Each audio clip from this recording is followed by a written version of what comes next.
we trying to run it back, then we need another DB. It's clear as day. I'm Wesley. You're watching Beast on Broad Street.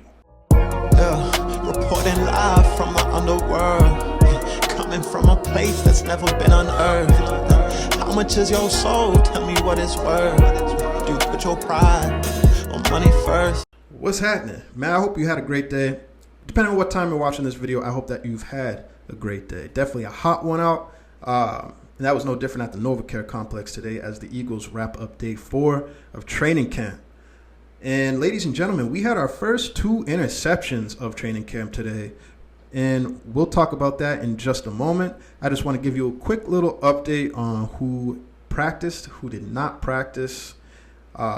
Starting with Danny Gray, who did not practice due to a finger today, as well as Smile Mondon, illness.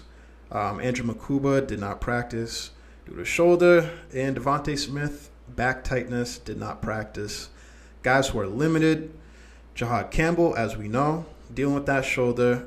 We're just happy that he is even participating in general. That was a surprise at the beginning of camp, so nothing new there.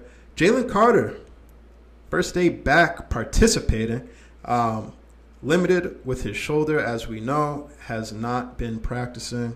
But today, first day back. Kenyon Green, limited due to knee. Cam Jurgens, back, limited as well. Now, let's get to these interceptions, man. First interception was caught by, or picked off by, Quinyon Mitchell. One-handed grab, I'm here. And that's impressive. Not only was that impressive, it was a deep ball thrown to A.J. Brown, who, as we know, has been giving DBs hell. Absolute hell this training camp, and will continue to give hell. So Quinyon Mitchell, he's gonna give him a run for his money. Iron sharpens iron, and we know that Quinyon Mitchell is CB1. The real question is, who is going to be lining up on the opposite side of him? Now, Tariq Castro-Fields was responsible for the other interception in camp today. He picked off Kyle McCord. And let's be honest, like, Kyle McCord really fighting for QB3 position, maybe. Most likely he's going to be a practice squad guy. Who we kidding?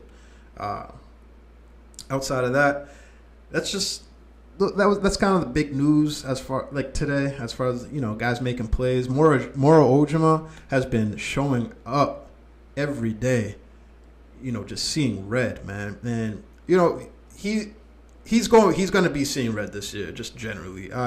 This guy he's a monster, man. Lining up alongside Jalen Carter and Jordan Davis, like this dude's going to be a freak this year. I have no doubt in my mind, man. Like, he's going to fill in Milton Williams' shoes, and I'm not going to go out there and say he's going to be better, but I'll say this, man. I think he will fill those shoes just fine. But yes, Moro Ojima has been showing out in camp. Outside of those plays, though, for the most part, I mean, it's kind of hard to judge D linemen, you know, at this stage of camp. The pads aren't on, and you really got to, like, evaluate them when the pads are on. It's great that you can hear guys making plays, pads off, but let's be real, man. Like, pads go on, that's when we really start getting into the thick of things. So, let's get into what I really want to talk about and have been talking about, and that's who is going to be opposite of Quinyon Mitchell. That cornerback position is just looking a little too thin for my liking.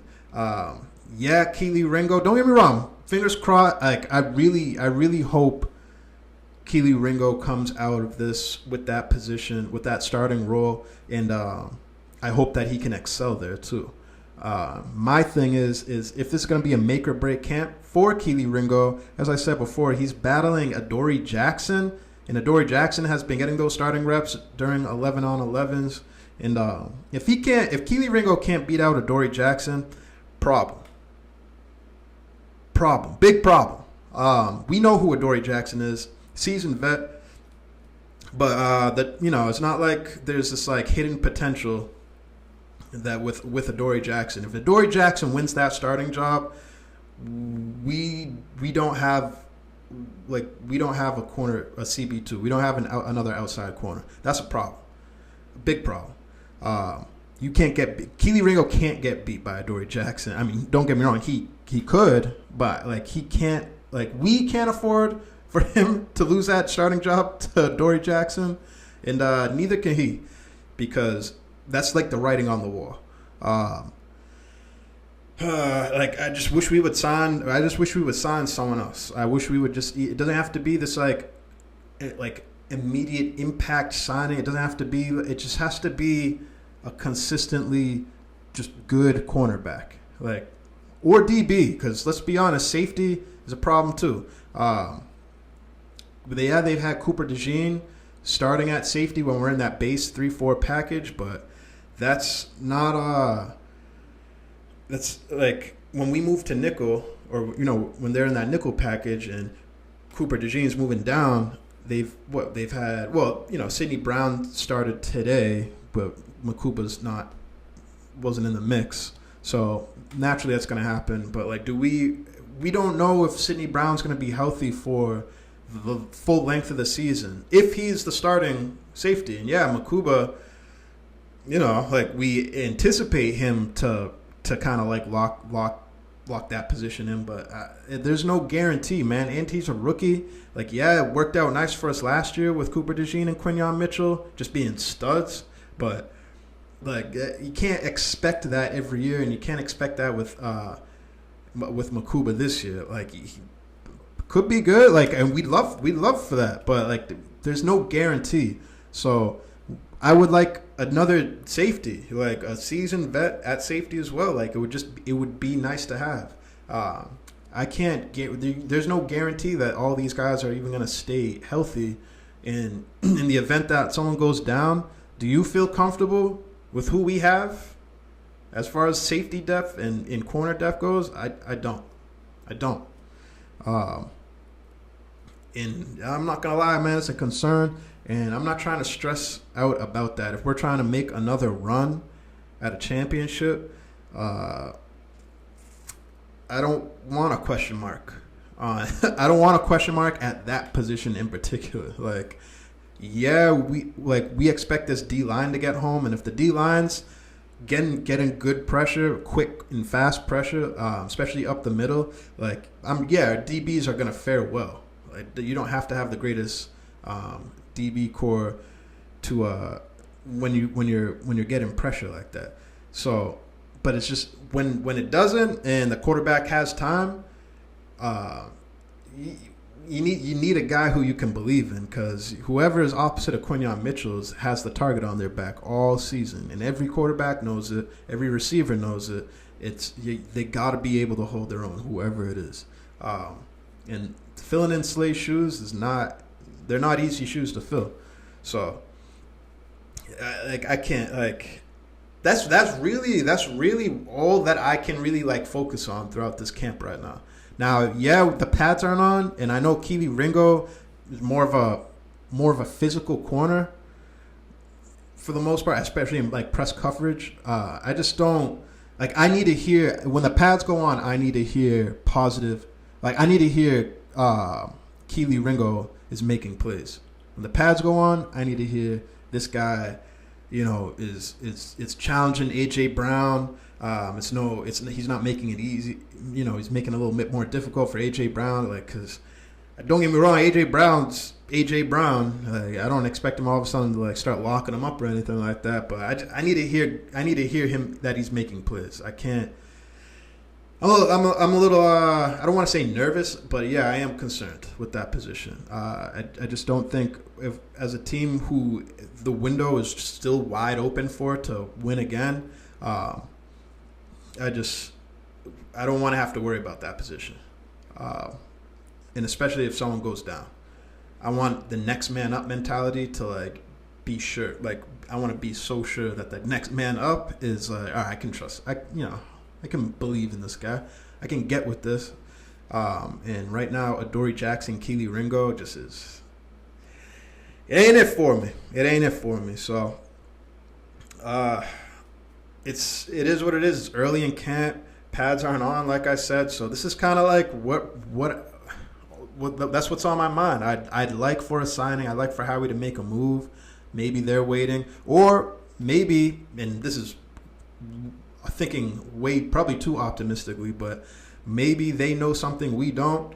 That definitely was the case last season with Zach Bond, when we all thought Devin White was like the guy, and we're all frustrated with Nakobe Dean. So it's like, me in particular, all right, I definitely had to like take that L, because I was so out on Nakobe Dean last year during training camp preseason. I was like, I didn't believe, and I should have believed. So glad he proved me wrong. But I don't know, and I'm not saying I'm out on Keely Ringo right now. I'm just saying I don't know about him. And we've seen like certain sample sizes of like what he can do. He's no slouch, at least like as far as like just getting like reps here and there.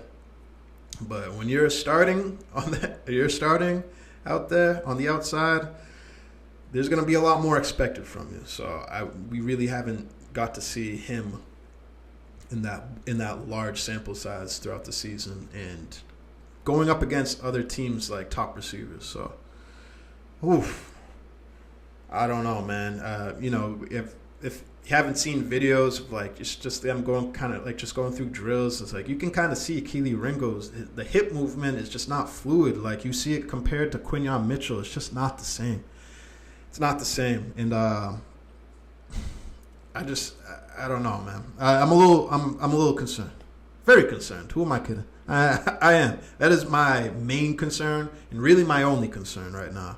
So until we get something there, love that we have a young defense, the youngest on average in the league. Love that, and I'm loving that. Jordan Davis slimmed down. Hopefully he'll be able to get way more reps this season, and maybe even get in the backfield a little bit more, getting after a quarterback. But man, would I love to see breaking news: Eagles signed, traded for. Again, doesn't need to be the biggest name in the world. Just need a little bit more assurance there. That's all. Outside of that, man, that's all I really got for you today. It is what it is right now. I'm glad we're back. I'm glad we're healthy, and I'm glad we're not looking at like all these battles across the board. Because what's that mean? That means we are shored up for the most part. So the fact that all I have to worry about is depth at corner, is a good thing. Don't get me wrong, it is a good thing. But it's not like we're the Commanders. We're not the Cowboys. We're not the Giants. We're not these scrub teams. We're just like, yeah, like that's nice, but we have bigger aspirations. We know what it takes to get to where we want to get to, and it might seem like an overreaction to teams like them, but like let's be real, man. Like I want to be sure on every front in every position. I want to be absolutely comfortable, not just with the starter, but with the next man up. So that's where I'm at right now. Please make sure that you subscribe. I always forget to do this, man. I'm still fresh to this game. All right. So anyone who's rocking with me, appreciate you. Do me even more of a favor if you could like this video, subscribe, and I'll see you. I'll see you next time. I'll see you tomorrow, because hopefully we can hear some more good news. Jalen Hurts threw a pick today. Big deal. That's not really news to me. I don't feel I'm not doing that. I'm not doing that all training camp, man. We know he's nice. We know he's okay, and we know he'll be okay. I'm not really worried about that. So good play, Quinyon Mitchell, Tariq Castro-Fields, hell of a job. Hope to see more of that from just those any of those role player guys, just guys who just kind of are here just to try and make a roster. I want to hear more from those guys. But until then, man, Sana DB. I love you all. See you next time. All right. Enjoy your night.